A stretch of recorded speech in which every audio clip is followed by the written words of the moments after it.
ताईचे अहो तुम्ही तरी थोडं जेवून घ्या ना. मका भूक नाही अगो. ताईचे अहो असं काय करता, तुमची औषधं असतात ना. मरा देते औषधा. हे दिवस बघून जगूचा हा काय. ताईचे आहे असं कशा बोलतोस हा? अरे मग काय करू, काय करू सांग ना. अशा सोन्यासारख्या नातीच्या संसारात दृष्ट लागली आ. ती दृष्ट लावणारा दुसरा तिसरा कोण नाही रे. माझ्याच पोटचा पोर असा. तुमका जेवचं सुचता. एक दिवस नाही जेवला म्हणून मरणार नाही मी. आहे छाका कोण कशाखाली कास उतरत असत ना, त्यांना जेवून घ्यावा. माका इच्छा नाही आहे जेवची. नको माका. अहो असं काय करता ताईचे.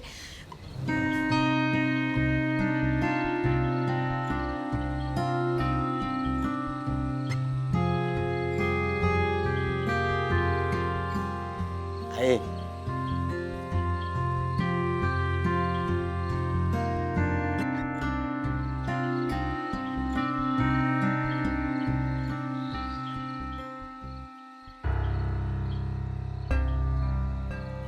काय गोल आली इतक्या रात्रीचा हय कशाक बसलं. आणि काय गो तू तुझी ती जमीन त्या मुंबईच्या बाई विकलस ना. म्हणजे गावात अशी चर्चा हा खरा काय. आता काय बोलत नाही म्हणजे खराच असणार. म्हणून भावन घरातनं बाहेर काढल्यान वाटता. आता काय जाणार. लेक आणि घो पण नाही तुझ्या सोबत. अशी फसवणूक केल्यावर कोण असणार सोबती. एवढं पैसो घेऊ शेवटी रस्त्यावर येईलच ना. मग कशा होय तो पैसो. हा हा खाल्लाय मी माती. हा विकलाय जमीन. हा काय करणार. गेलाय मी रस्त्यावर. जाईन काय जायचं तिकडे. तू चालते हो. तुला काय करू. जीव देत जाऊन मी.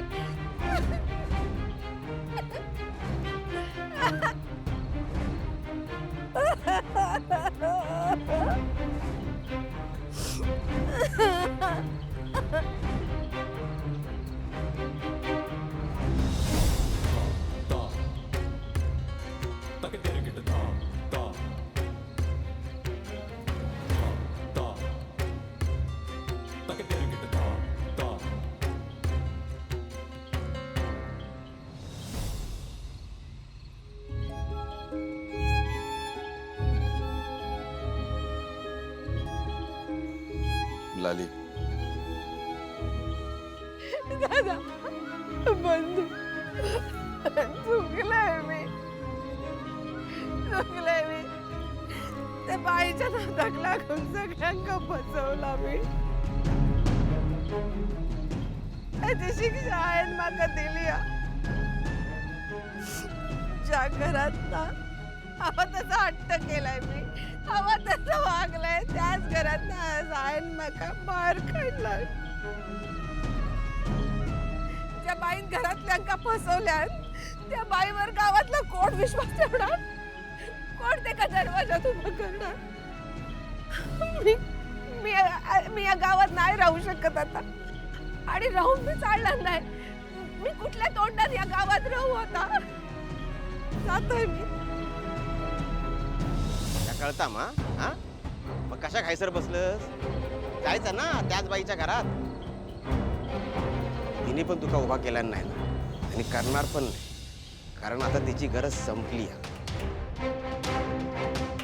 ताई तुझ्या तर अवस्था अशी झाली मग ना धडीकडचा ना धड तिकडचा. मग काय जाणार आता.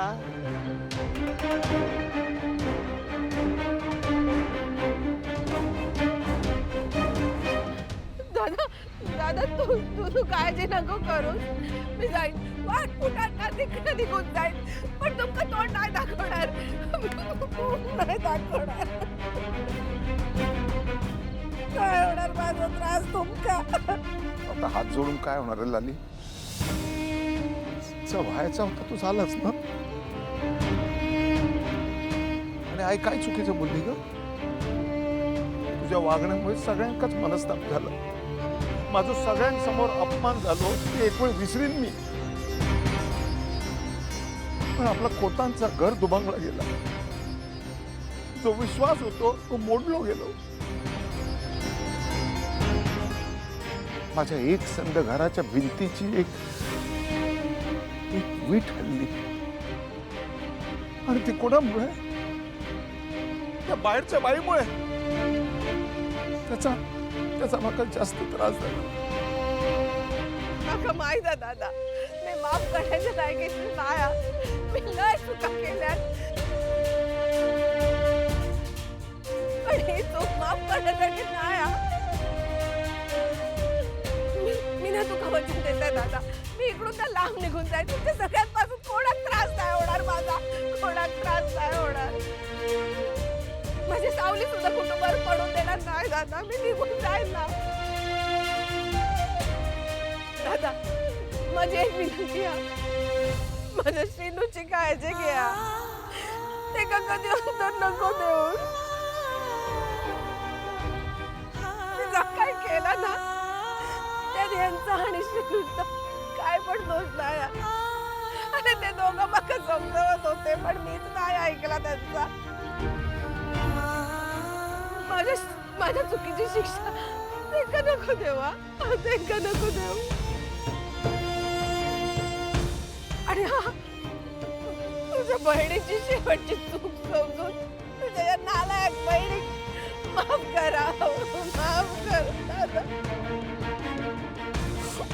तुम्ही सगळी जण चांगली माणसं असत, पण इतकी चांगली माणसं मला मिळून पण त्यांच्याशी वाईट वागणारा मी ना कपाळ करंटा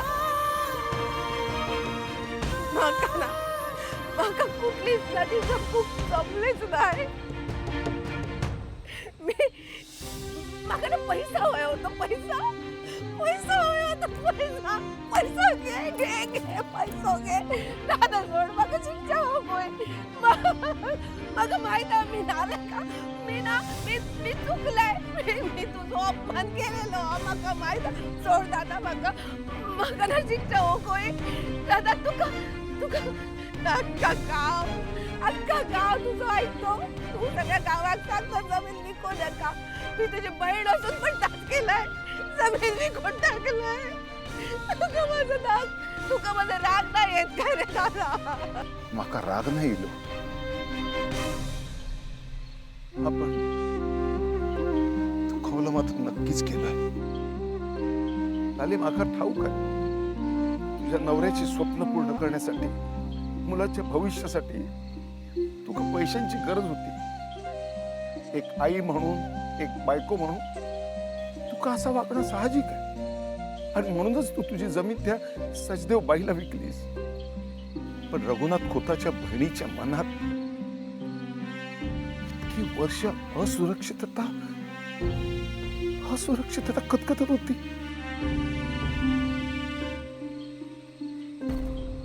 कारण रघुनाथ खोताबद्दल त्याच्या बहिणीच्या मनात तो विश्वासच निर्माण करू शकला नाही. आणि तू जसा चुकलास ना, तसं माझ्याकडून पण चूक झाला. त्याबद्दल मी तुझी हात जोडून माफी मागतो. दादा, तू हात नको जोडू. माझी लायकी नाही त्याची, माझी लायकी नाही. हे बघ दादा, मी असून जात आहे. तुमच्या कोणाक तोंड नाही दाखवणार. मी लांब जात आहे तुमच्या बस. मी नाही राहणार इकडे. तुझ्या दादाच सोडून जात.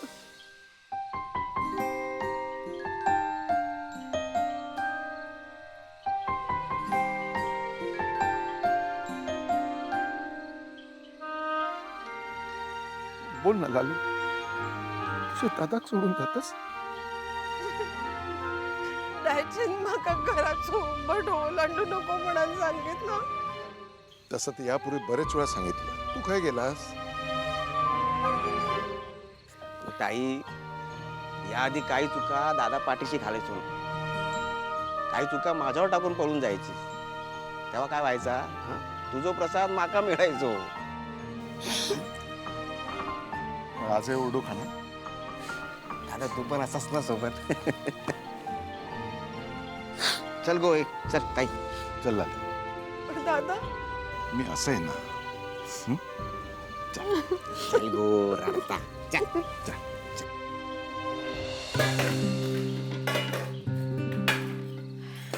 नशीब डुग्गून तरी 2 घास खाल्ल्या. हो ना, बघता बघता गोष्टी कुठून कुठे गेल्या काही कळलंच नाही. त्यात हे आणि दादा कुठे गेलेत काय माहिती. अगं कुठे जाणार, लालीताईंका शोधूक गेले असतले. काय म्हणजे ग भावंड आत्ती, काळजी तर वाटणारच ना. म्हणजे हे आता लालीताईंना आणायला गेलेत. बाई ग, आता दायचे काय करतील ना काही सांगता येत नाही. पण लालीताईंचं चुकलंच हा उमाताई. अगं मंजू, कोण चुकीचा कोण बरोबर तर आपण नाही ठरवू शकत. त्या माणसात त्या क्षणी जे पटता ज्या योग्य वाटता तो माणूस ताच करता, ताच कृती करता. म्हणजे मंजू, बऱ्याचदा माणूस नाही परिस्थिती माणसाका ते सगळं करूक भाग पाडता. आणि तेव्हाच नात्यांची खरी कसोटी असता मंजू. आता बघ ना, आई म्हणून दायचेन लालिताईंका शिक्षा केला आणि भाऊ म्हणून हे आणि बंधू भाऊ त्यांच्या पाठीशी उभे राहिले. यात सगळेच आपापल्या जागी बरोबर आहात, हो की नाही.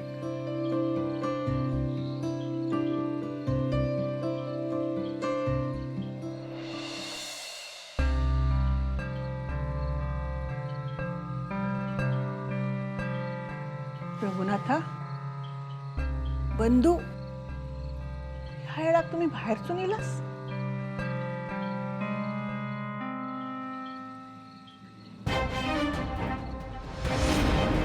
तू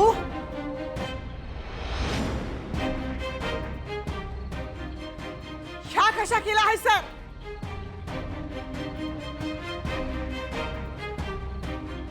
तुझा लाख ऐकून घेतला असताय, पण आता नाही. अरे अरे एवढा सगळा याने केल्यात आणि त्याका तू घरात घेतोस? जा काय झाला ना ते ह्याच्यामुळे झाला. तुझ्या लेकीचं लग्न मोडूक ह्याच कारणीभूत ठरला हा.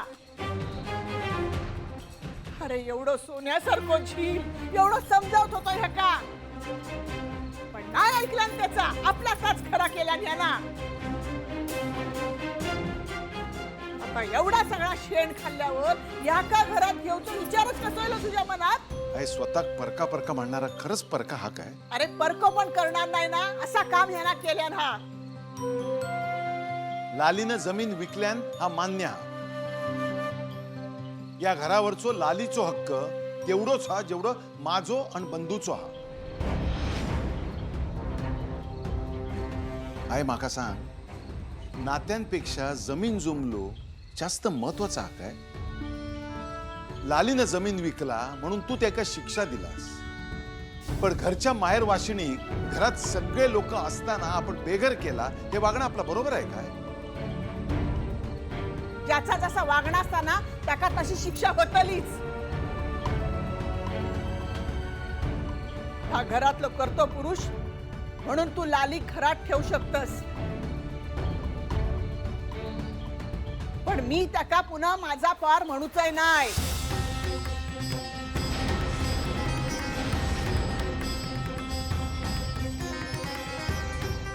झालं, या बोलला म्हणजे नाती तुटता असा नाही होत. मग ती प्रेमाची असो नाहीतर रक्ताची. एकदा का ती नाती जोडली गेली ना की आयुष्यभराची नात्याची नाळ जोडला जाता आहे. जमीन जुमलो परत कमवता येत, पण एकदा दुरावलेल्या नात्याची लय मोठी किंमत मोजावी लागते. बरोबर ना उमा?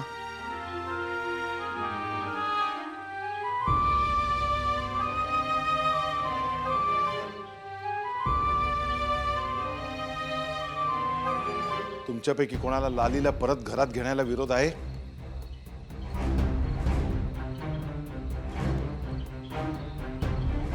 आणि कोणाचाही विरोध असला तरी मी जिवंत असेपर्यंत लालीचो या घरावर तेवढोच अधिकार राहणार.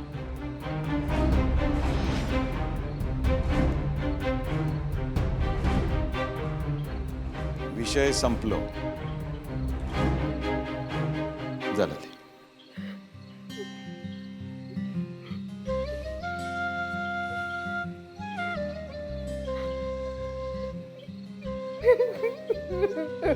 लाली,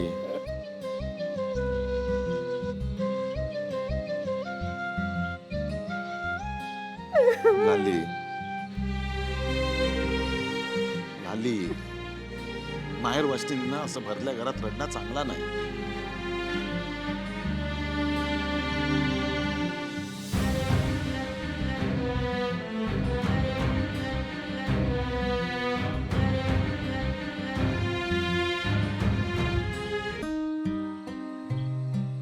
श्रीकांत,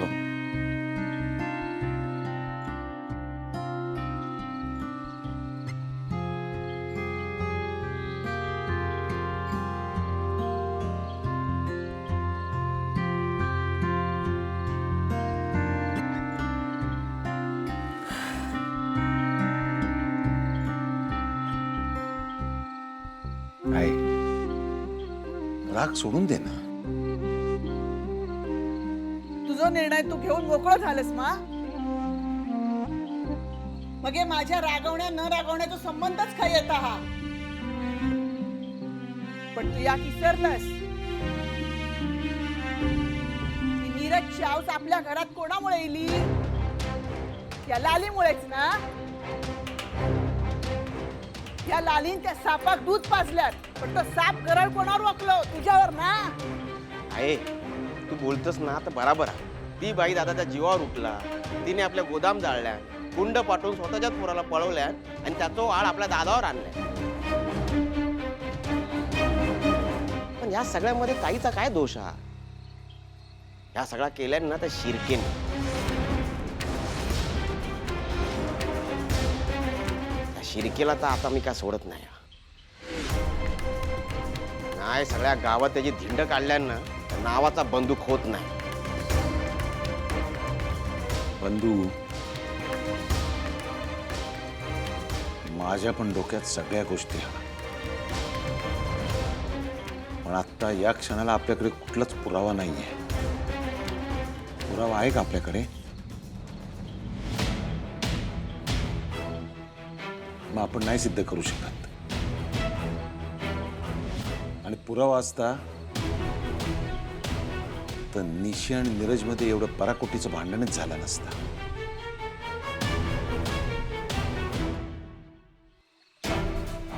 पुरावा नसताना कोणाकडे बोट दाखवल्यानंतर काय होता या माहिती आहे ना?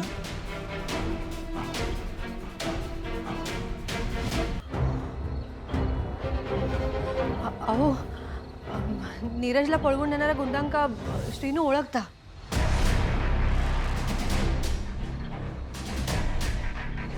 म्हणजे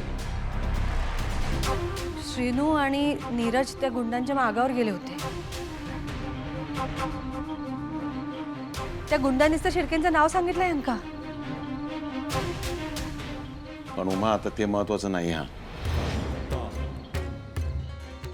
माझी लेक त्या बाईच्या तावडीतून सुटली हे जास्त महत्वाचं.